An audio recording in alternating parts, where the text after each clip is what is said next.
I don't know if you remember when this happened. It was Busta Rhymes' album release party. This was like which album? It was the one on Violator. It was on Violator. One of them. It was one of them. No, I'm lying. Was it on Violator or was it on Atlantic? Electra, correct. And we had came out early. We laced everything up. You know, like we've been doing. Yep. Boom, boom, boom. The night before, we did 6th Avenue by Rockefeller Center.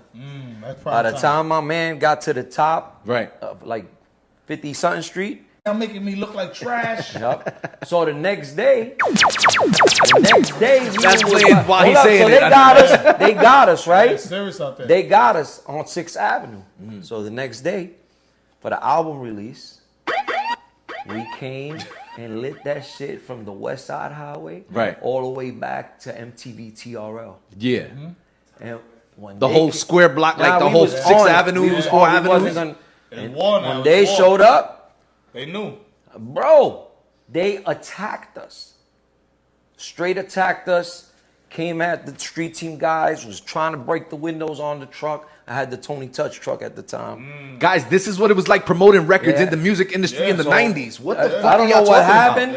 I had no idea. I was a kid, bro. Somebody ended up hurt. I believe they got cut. I don't know how it happened. I couldn't tell you. Holy shit. All I know, that when I get back to just go get my vehicle, because I wasn't even there. I was minding my business. They locked me up. No. Bro, I was on 54th Street, locked up. What, you going to tell us what happened? I don't know what happened. I wasn't there.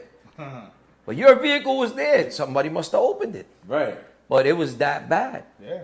It was that bad. Shampoo, what was the worst time putting up posters? The very, very worst time?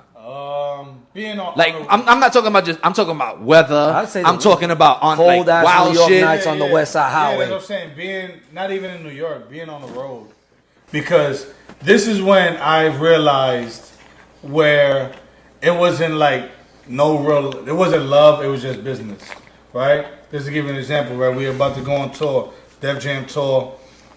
This is when they did the We Are Hip Hop tour. Right. This is when I'm struggling. I'm coming up. I'm not who I am today. God bless me. You know what I mean? And then I'm struggling. I'm just getting my feet wet in the game. We're about to go on a 45-day tour, and I tell the guy that running the team at that time, like, look, before we leave, I need money, bro. I can't leave for 45 days without taking care of my family. Like, you know what I mean? This is a job. This is I can't leave for 45 days, but now we got you, man. Don't worry. Every day, all the way to the last day, I go there. We getting ready to get on the bus. I'm like, I need that bread, bro, because I got to send that back to my family, man. He like, we ain't getting the bread for 2 weeks. And I'm like, what you mean and that's how it was. Bro? He like, you got to get on the bus. With you too? We all went through it. With the record labels just and the checks not breaking the bread? Not breaking the bread, bro. 30 days sometimes turns into 60. Yep. That was my next question, actually. I wrote a bunch of questions down, but now I'm drunk, so I'm just remembering. So then I'm literally about to get on the bus. No, I'm literally with my bags like, nah, I'm not getting on the bus. You fucking bugging, bro. I told you I need to pay I gotta pay rent. Like, I'm going for 45 days, bro. I gotta pay rent. I gotta leave my wife food, my kids. Like, nah. He's like, if you don't get on this bus, you fired, bro. Ooh, spicy. And that's that. And that was it. And that's when I realized it ain't no love in this game. Right. It's business, man. He could have not got on. I could have not got on. I would have lost my job and kept it on. They would have got somebody else to do it. Right. But the moral is the moral of the story is like, there's no love. This shit is about business. I hear you. If you can't make it, no problem. We replace you. That's how simple it is. That's why you can't be late. That's why you always got to be on point. You got to be always extra on top of your shit, and you got to be how they say removable. Where you know what, we need him now. We can't leave. You bugging. We can't leave. So until you get to that point, man, you always gonna be a chip. You have to become indispensable. You're just gonna be a chip in the phone. Like, become indispensable. There's no problem. We could do this with anybody else. Yeah. And this is the same. Who else jumps on like, I heard about people jumping on trucks, like doing promotion with a poster, and like I heard some wild ass stories. They wasn't breaking the bread like that. The labels wasn't thrown like artists are walking around with millions, like $1 million on. Yeah, but remember, they don't got 20 grand for the fucking promotion of their record. Nah, because remember, it's a budget, and their budget may be 100,000, 200,000, and from there you got to do everything. And 20,000 is just for street guerrilla marketing. 20,000, and that's 20,000 across the country.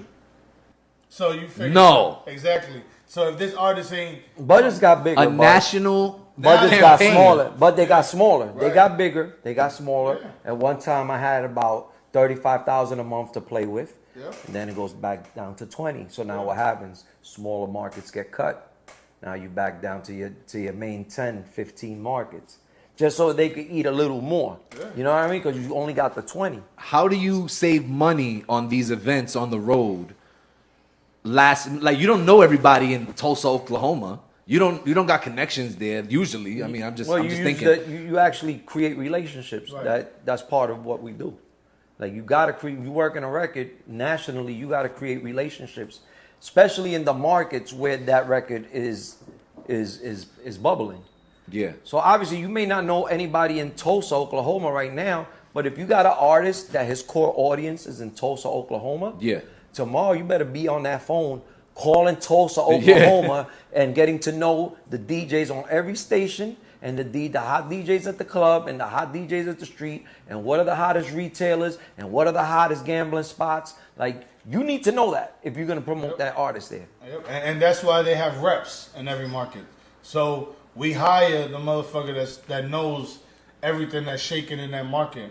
We want to hire the guy that knows the biggest drug dealers, that know the biggest whores in that market, the guy that can get you drugs and get you a gun, the guy that knows, come over here, you good here. This sounds like a different kind of movie than what I was thinking about. I'm thinking about movies in the club bottles. Y'all niggas is talking about gangs in New York. Because it's not just getting records played. It's actually breaking the artist inside the market, not just getting a record played. It's like you come in town with an artist, you want to be at all the popping spots. Yeah. So you need somebody that can get you that type of pass. That somebody not stepping to you like, yo, y'all didn't check in when y'all pulled up over here. That's what the whole check-in shit is about. So let's say somebody come to New York, right? And they see somebody from Houston with Shampoo.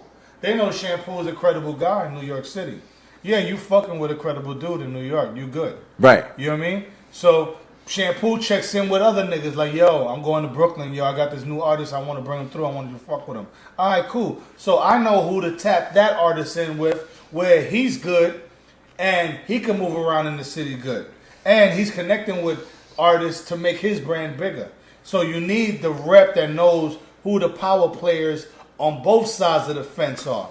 The corporate motherfuckers and the dirty street motherfuckers. Because you got to know where you could bring your artist. And that happens to a lot of people. Yep. You bring an artist somewhere, he's a Crip, but you just took him to a blood territory. They didn't even know that. Like, you don't really realize all that. You got to keep the artist safe at all costs. You got to keep them safe. So you got to make sure that you're not navigating into uncharted waters. Guys, as you know, this show is called The Blast. So there's a reason why it's been working for me. It's because of the sponsors. It's because a bunch of the people have been talking about what we want to do digitally.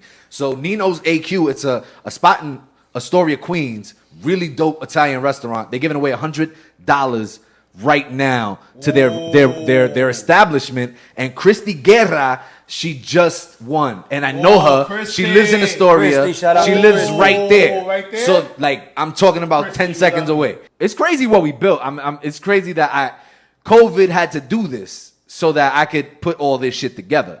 We got Stone Pizza in the building, Shampoo, Buda Inc., and they got some shit to promote. Buda got records. Yeah. Buda got records upon records upon records to promote. Shampoo has records upon records upon records to promote. So he's always doing like music reviews on Instagram. He's always doing some shit that's for the culture. Yep. And I appreciate the culture. You know what I mean? I appreciate what he does for the culture, what Buda Inc. does for the Latin culture as well. Buda Inc. does heavy on the Latin circuit, the Latin urban market. People don't even realize that he's behind most of the songs that you knew in New York, a reggaeton record. Like, just think about one, and he probably worked that record. And first of all, you gotta hold on. Let me bring it back. First of all, you gotta remember who broke Big Pun on the street. Hold up. You gotta you gotta respect the name, Bob. This Buda Inc. if you was out there when you saw an 8x10 sticker, you ain't even seen the 8. No one ever even made a fucking 8x10 sticker. No one. They was making 4x6. You probably don't even know what size is that because you wasn't good at math in school. But look, an 8x10 is the size of a fucking loose leaf sheet paper. All right. Imagine that sticker back in the 90s everywhere, and a artist called Big Pun that no one heard of, and the only thing we knew of was this damn sticker all over New York City. Straight up and down. Please, you gotta give him some horns, some straight claps. Up and the police was right behind it, I imagine. He was working. What was the hip hop police like in the 90s? It wasn't no hip hop police. Nah, but it was the graffiti police. There was hip hop police. It was graffiti police, my man. I heard about the hip hop police in the 90s. Nah, but not at that time. Not at that time. Hip hop police didn't come until later on. That was after the shooting. When the gang culture came in. Like 92, Tupac shootings and all that. 99, 2000. Really Dipset? Yo, did Dipset bring the Bloods to New York? Yes. Yep. Jim Jones. Like 100 up and down, straight up and down. Yep.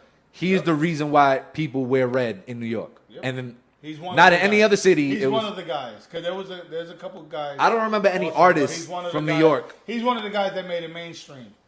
From New York? Like, I don't think any other artists. We didn't see that. We didn't know what that was. We knew Nietas, Decepticons, Latin Kings. You know what I mean? That's what we knew. We didn't know about Bloods and Crips. That was some LA shit. Okay. We didn't ever really indulged in that. You know what I mean? Nah. We just knew Nietas, Latin Kings, 5%ers. Yeah. You know what I mean? Muslims. Those are, you know what I mean? Zulu Nation. Ball Busters, Zulu Nation, Ball Busters in Washington Heights. Those are the gangs in New York. What they called? Chingalings. Chingalings. Remember the yo, y'all niggas is bringing it back. Savage Skulls. Yeah, Savage Skulls. Savage Skulls. I heard, I saw it in front of me on the show on Netflix. What's it called? Nas did it.